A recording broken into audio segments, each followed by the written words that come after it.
ಆಗ ಅರಮನೆಗೆ ಬಂದ ತಕ್ಷಣ ನಿಮ್ಮ ಹಳೆಯ ದಿನಗಳನ್ನ ಜ್ಞಾಪಕ ಮಾಡ್ಕೊಂಡು ದೇವರನ್ನ ಎಲ್ಲಿಂದ ನಾನು ಎಲ್ಲಿಗೆ ತಂದು ಹಾಕಿದ್ಯಪ್ಪ, ಇದಕ್ಕೆ ನಾನು ಯೋಗ್ಯನ? ನಾ ಪ್ರತಿ ಬಾರಿ ಪುಲ್ಪಿಟ್ ಮೇಲೆ ಬಂದಾಗ ಹೇಳ್ತೀನಿ, ದೇವ್ರೆ ಅಲ್ಲಿಲ್ಲ ನನಗೆ ಯೋಗ್ಯತೆ ಇಲ್ಲಪ್ಪ, ಪ್ರಸಂಗ ಮಾಡಕ್ಕೆ ನನಗೆ ಯೋಗ್ಯತೆ ಇಲ್ಲ. ಏನಂತ ನಾ ಪ್ರಸಂಗ ಮಾಡ್ಲಿ? ನಾನಷ್ಟು ಉತ್ತಮನ, ಅಷ್ಟು ಒಳ್ಳೆಯವನ, ಅಷ್ಟು ಸಾಚನ ನನ್ನ ದೇವ್ರೆ, ನಾನೇನು ಇಲ್ಲಪ್ಪ. ಅಪ್ಪ ಹೇಳ್ತಾರೆ, ನೀ ಸಾಚ ಇಲ್ಲ ನನ್ಗೆ ಗೊತ್ತು ಕಣೋ, ಆದ್ರೆ ನಿನ್ ತಲೆ ಮೇಲೆ ನಾನು ರಕ್ತ ಹಾಕಿದ್ದೀನಿ ಕಣೋ. ರಕ್ತ ಹಾಕಿರೋದ್ರಿಂದ ನಾನು ನಿನ್ನ ಒಳಗಿರೋದು ನೋಡಲ್ಲ ಕಣೋ, ನಿನ್ನ ಒಳಗಿದೇನು ನೋಡಲ್ಲ. ಇಸ್ರಾಯೇಲ್ ಮಕ್ಕಳನ್ನ ಬಿಡುಗಡೆ ಮಾಡಿದ್ರಲ್ಲ, ಇವರೆಲ್ಲ ಸಾಚಗಳಿದ್ರ, ಇವರೆಲ್ಲ ತುಂಬಾ ನೀತಿವಂತರಾಗಿದ್ರ ರೀ.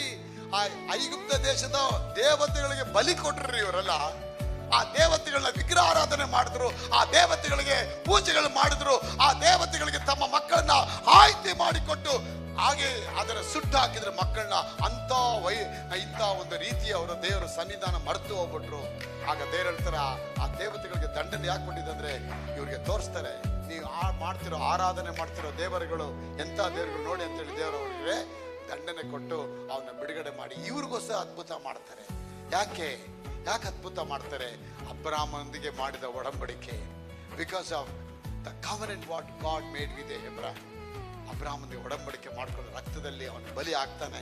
ಅವಾಗ ಹೇಳ್ತಾರೆ, ನಿನ್ನ ಸಂತತಿ ಮೇಲೆ ನನ್ನ ಕರುಣೆ ಇಡ್ತೇನೆ, ನೀವು ನನ್ನ ಮಕ್ಕಳನ್ನ ಮನಪೂರ್ವಕ ಕೈಗೊಂಡು ನಡೆದು ನಿಮ್ಮ ದೇವರಾದ ಯೆಹೋವನನ್ನ ಪೂರ್ಣ ಹೃದಯದಿಂದಲೂ ಪ್ರಾಣದಿಂದಲೂ ಶಕ್ತಿಯಿಂದಲೂ ಪ್ರೀತಿಸಿದ್ದಾರೆ. ಕಟ್ಟದೇ ಇರುವ ಮನೆಗಳು, ನಡೆದೇ ಇರುವ ತೋಟಗಳು, ತೋಡದೇ ಇರುವ ಬಾವಿಗಳು ಎಲ್ಲ ಫ್ರೀಯಾಗಿ ಕೊಡ್ತೀನಿ ಅಂತ, ಫ್ರೀಯಾಗಿ ಕೊಡ್ತೀನಿ ಅಂತ ಹೇಳ್ತಾರೆ ಅಪ್ಪ. ಇವತ್ತು ನಾನು ಹೇಳ್ತೀನಿ, ನಿಮ್ಮೆಲ್ರಿಗೂ ಕೂಡ ದೇವರು ಫ್ರೀಯಾಗಿ ಕೊಡಕ್ಕೆ ರೆಡಿ ಇದ್ದಾರೆ. ನಿಮ್ಮ ಆಸ್ತಿ ಒಂದ್ ಕಡೆ ಇಡಲ್ಪಟ್ಟಿದೆ.